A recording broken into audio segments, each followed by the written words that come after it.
Hello hi, welcome back to gold channel. இன்றைக்கி March 4ஆம் தேதி. இன்றைக்கி தங்கம் மற்றும் வெள்ளியோட விலை நிலவரம் என்ன, மாலை விலை மாற்றம் இருக்குதா அப்படிங்கிறத பற்றி இந்த வீடியோவில் பார்த்துடலாம். இன்றைக்கி நமக்கு காலையில் தங்கம் மற்றும் வெள்ளி இரண்டோட விலையுமே பார்த்திங்கன்னா குறைஞ்சிருந்து, சர்வதேச அளவில் தங்கம் மற்றும் வெள்ளி இரண்டோட விலையுமே அதிகரித்து காணப்பட்டதான் இன்றைய விலை உயர்வுக்கு காரணம். US டாலருக்கு நிகரான இந்திய ரூபாயோட மதிப்பு பார்த்திங்க அப்படின்னா 92 வந்து நமக்கு கிராஸ் பண்ணிடுச்சு.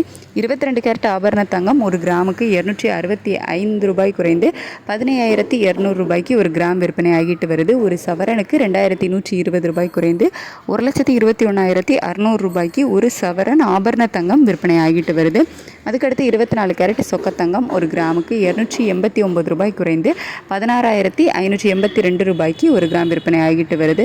ஒரு சவரனுக்கு 2,312 ரூபாய் குறைந்து 1,32,656 ரூபாய்க்கு ஒரு சவரன் சொக்கத்தங்கம் விற்பனை ஆகிட்டு வருது. 18 கேரட் தங்கம் ஒரு கிராமுக்கு 150 ரூபாய் குறைந்து 13,100 ரூபாய்க்கு ஒரு கிராம் விற்பனை ஆகிட்டு வருது. ஒரு சவரனுக்கு 1,200 ரூபாய் குறைந்து 1,04,800 ரூபாய்க்கு ஒரு சவரன் 18 கேரட் தங்கம் விற்பனை ஆகிட்டு வருது. வெள்ளியோட விலையும் இன்றைக்கி நமக்கு குறைஞ்சிருக்கு. அதாவது ஒரு கிராமுக்கு 20 ரூபாய் குறைந்து 295 ரூபாய்க்கு ஒரு கிராம் வெள்ளி விற்பனை ஆகிட்டு வருது. ஒரு கிலோவுக்கு 20,000 ரூபாய் குறைந்து 2,95,000 ரூபாய்க்கு ஒரு கிலோ வெள்ளி விற்பனை ஆகிட்டு வருது. தங்கம் மற்றும் வெள்ளி இரண்டோட விலையும் காலையில் குறைஞ்ச நிலையில் மாலை விலை நிலவரம் எப்படி இருக்குது அப்படின்னு கேட்டிங்கன்னா, மாலையில் நமக்கு எந்த ஒரு விலை மாற்றமும் இல்லை. காலையில் அப்டேட் பண்ண அதே விலைக்கு தான் வந்து ஈவினிங்கும் விற்பனை ஆகிட்டு வருது. எந்த ஒரு விலை மாற்றமும் இல்லை. சர்வதேச அளவில் நிலவரங்கள் எப்படி இருக்குது அப்படின்னு கேட்டிங்கன்னா, தங்க விலையில் பெரிய மாற்றம் இல்லாமல் ஒரு சின்ன அப் போயிட்டு மறுபடியும் வந்து காலையில் ரேட் வந்து அப்டேட் ஆகும்போது என்ன ரேஞ்சில் இருந்தோ அதே ரேஞ்சில் தான் வந்து இப்போவும் இருக்குது.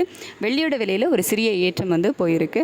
அதுக்கடுத்து US டாலருக்கு நிகரான இந்திய ரூபாயோட மதிப்பு வந்து 92.08 பைசா அப்படிங்கிற ரேஞ்சில் வந்து இருக்குது. நமக்கு வந்து 91 அந்த ரேஞ்சில் இருந்தது. முதல் முறையாக 92 வந்து கிராஸ் பண்ணியிருக்குது. இந்திய ரூபாயோட மதிப்பு வந்து நமக்கு வீக் ஆகிட்டு தான் இருக்குது. ஸோ இதே ஸ்டேட்டஸ் வந்து கண்டினியூ ஆச்சுது அப்படின்னா நாளைக்கு தங்கம் மற்றும் வெள்ளி இரண்டோட விலையிலையுமே நமக்கு ஒரு ஏற்றம் இருப்பதற்கான வாய்ப்புகள் தான் இருக்கும். வெயிட் பண்ணி பார்க்கலாம். இதே ஸ்டேட்டஸ் கண்டினியூ ஆகுதா, இந்திய ரூபாயோட மதிப்பு வந்து நமக்கு இன்னுமே வீக் ஆகுதா, சர்வதேச அளவில் நிலவரங்கள் எப்படி இருக்குது அப்படிங்கிறத வந்து நைட்டு நிலவரங்கள் எப்படி இருக்குது அப்படிங்கிறத பார்த்துட்டு நான் உங்களுக்கு வீடியோவில் தெரியப்படுத்துகிறேன். Thank you so much.